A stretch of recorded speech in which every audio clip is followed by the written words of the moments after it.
تین جگہ یعنی کہ ایک جگہ بھی نہیں 3 جگہ کانٹراڈکشن آ رہی ہے کہ پہلے کہا گیا کہ پہلے زمین بنائے گی پھر آسمان بنائے گا، پھر کہیں کہا گیا کہیں آسمان بنائے گا اپنے ذہن سے یہ بات فرض کر لیتے ہیں. سورہ بقرہ کی آیت پڑھی، اس میں کہا گیا ہے، اس میں یہ بیان کیا گیا ہے کہ پروردگار نے زمین کو تمہارے لیے بنایا، اس میں اپنی ساری نعمتیں رکھی اور پھر آسمان کی طرف متوجہ ہوا اور اس کو بھی استوار کر دیا. یہ بالکل اسی پروسیس کا بیان ہے.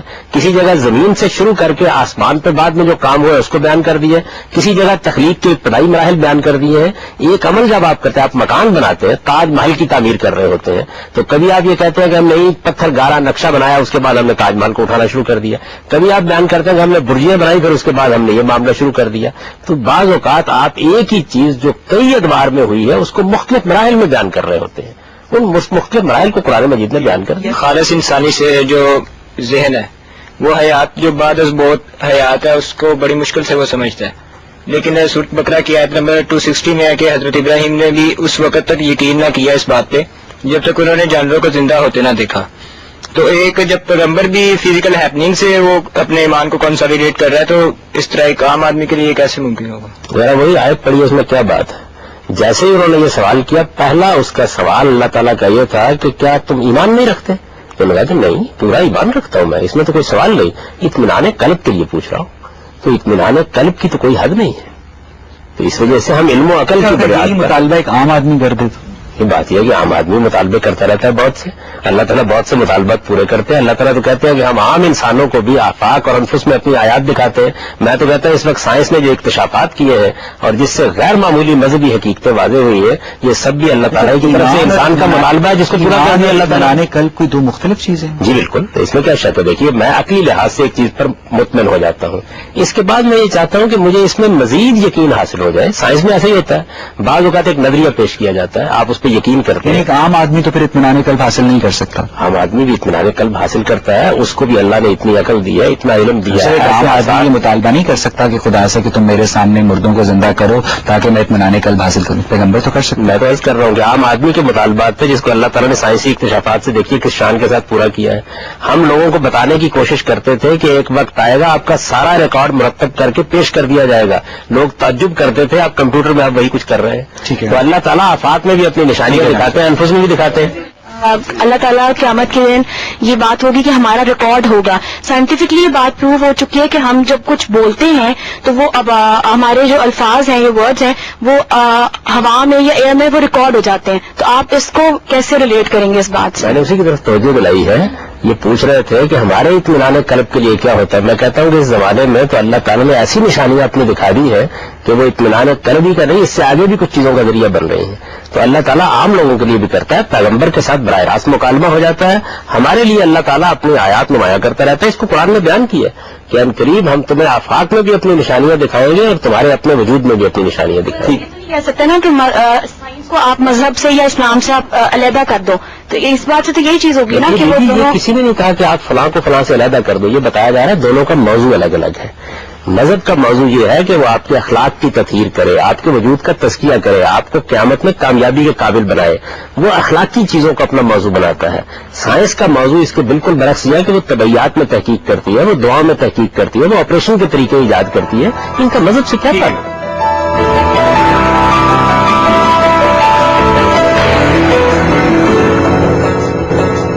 قاضی صاحب آپ نے یہ بات کی ہے کہ آپ نے سب سے پہلے کہا تھا کہ قرآن مجید جو ہے ایک مکمل کتاب ہے، ٹھیک ہے.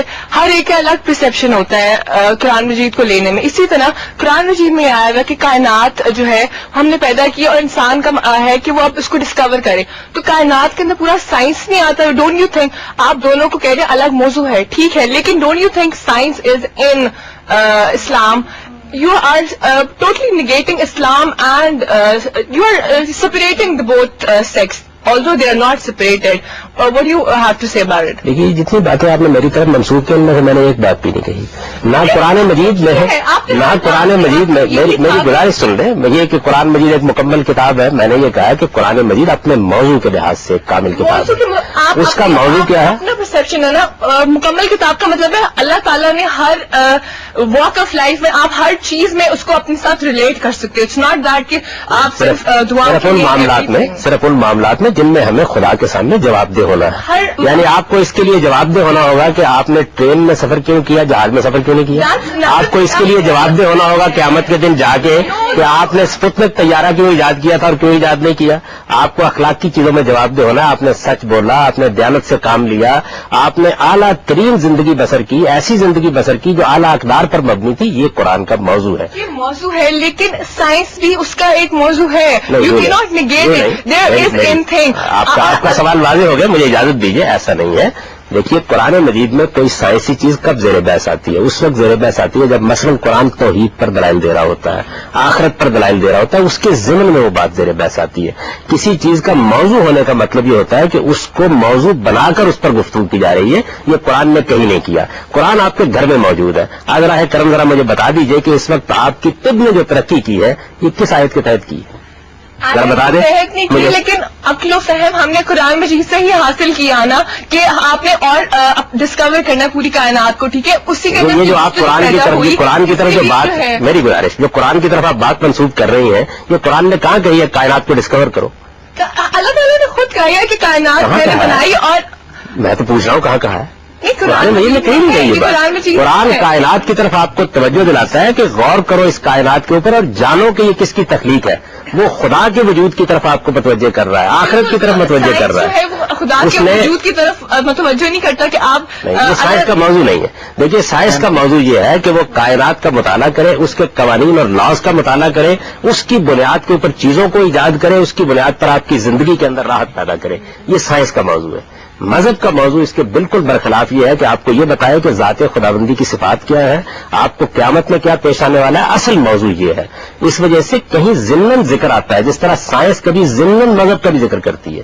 تو ڈاکٹر بھی کرتا ہے. ایک ڈاکٹر مثال کے طور پر دوا کر رہا ہوتا ہے, کہتا ہے اللہ آپ کو شفا دے, تو اس کا مطلب یہ ہے کہ طب کا موضوع مذہب بن گیا. ٹھیک ہے. ہم صاحب بات یہ ہے کہ سورہ ملک کی 5ویں اور سورہ صافات کی 6، 7 اور 8 آیت میں ستاروں کی تخلیق کا مقصد یہ بتایا گیا ہے کہ وہ شیاطین کو مارتے ہیں تاکہ شیاطین اوپر کی باتیں یعنی خدا کی باتیں نہ سن سکیں. پہلی بات.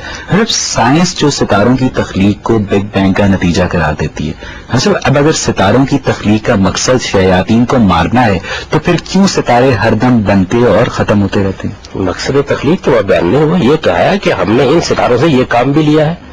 یعنی جس طریقے سے دنیا کے اندر اللہ تعالیٰ بے شمار چیزوں سے بعض کام لے رہے ہیں, آپ بھی لے رہے ہیں. یہ بیان کیا جالنا رجوما للشیاطین, یہ بیان کیا قرآن مجید نے کہ ہم نے ان سے یہ کام بھی لیا ہے. تو خدا کس چیز سے کیا کام لے رہا ہے, کیا کیا کام لے رہا ہے, اس کا احاطہ سائنس کب کرنے کے لیے بیٹھ گئی ہے. سائنس کا کام یہ ہے کہ وہ یہ بتائے کہ تخلیقی عمل کیسے ہو رہا ہے. خدا کا کام ہے وہ یہ بتائے کہ اس کے پیچھے کیا چیزیں کار فرما ہے. تو دونوں اپنے اپنے موضوع پر گفتگو. یعنی آپ کے خیال میں ستاروں سے شیاطین کو مارنے کا کام لیا گیا؟ اس میں کیا شک ہے, قرآن نے اس کو بیان کر دیا, صریح لفظوں میں بیان کر دیا. یہ شعب ثاقب ٹوٹتے ہیں, یہ اصل میں شیاطین کو بگانے کا کام بھی کرتے ہیں, لیکن اس کا یہ مطلب نہیں ہے کہ ان کا صرف یہی مقصد ہے. اس پر ذرا دوبارہ غور کیجئے تاکہ وہ اوپر کی باتیں نہ سن سکیں. اب جب زمین گول ہے تو کوئی اوپر یا نیچے نہیں ہے, کیونکہ اوپر بھی آسمان ہے اور نیچے بھی آسمان ہے. لیکن پھر وہی بات آ جاتی ہے کہ اس زمانے کا شخص یہ تصور کرتا تھا کہ زمین فلیٹ ہے. جب زمین کو فلیٹ مانا جائے گا تو پھر اس آیت کا مطلب سمجھ آئے گا. زمانے کا بھی اور آج کے زمانے کا انسان بھی یہ زبان استعمال کرتا ہے. آج بھی ہم کہتے ہیں کہ میں اوپر کی طرف جا رہا ہوں, میں نیچے کی طرف آ رہا ہوں. یا تو زبان کو تبدیل کر دیں نا. آج کی زبان, آج سائنس نے بے شمار چیزوں کو تبدیل کر دیا ہے. آج بھی آپ جب عام گفتگو کر رہے ہوتے ہیں, میں نے یہ کہنا چاہ رہے ہیں کہ یہ باتیں لنگوسٹک بیریئر سے متعلق ہیں کہ جب آپ زبان خدا کیوں وہ لنگوسٹک بیریئر کراس نہیں کر سکتے. لوگوں کے ساتھ گفتگو کرنی ہے, لوگوں کے ساتھ گفتگو کرنی ہے تو ان کے علم عقل سے بالا کر ہو کے گفتگو کی جائے گی.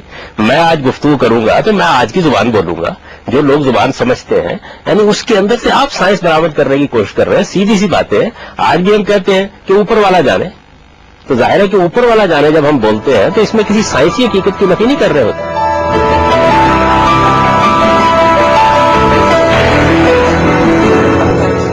سر معراج شریف جو ہے ایسا واقعہ ہے جس کو عقل ماننے کو تیار نہیں, تو آپ اس کو سائنس میں کس نظر سے دیکھتے ہیں جب آپ کہتے ہیں ایک پیغمبر کو خدا نے اگر ایک چیز کا مشاہدہ کرایا تو خدا نے کرایا ہے. سائنس کا کام طبیعیات کا علم ہے. یہ دیکھیے یہ وہی غلطی ہے.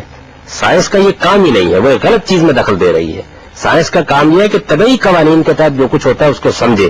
اس سے بالا تر ہے خدا کی ہستی، وہ جس طرح چاہے ان قوانین کو توڑ دے، اس کے مطابق جو جی چاہے کرے. سر سورہ فجر میں اس کی آیت نمبر 6 اور 7 میں قوم عاد کا ذکر کیا گیا ہے. تو قوم عاد کے لوگ جو ان سے تھے وہ قامت گر تھے. تو جو ہمیں سائنس بتاتی ہے، یعنی جو ہمیں امپرنٹس ملے ہیں سائنٹسٹ کو، فاسلز ملے ہیں، اس کے مطابق تو ہمیں کوئی ایسا فاسل نہیں ملا جس سے یہ ثابت کیا جا سکے کہ کوئی ایسی مخلوق تھی جو کہ بہت زیادہ قامت گر تھی انسانوں میں.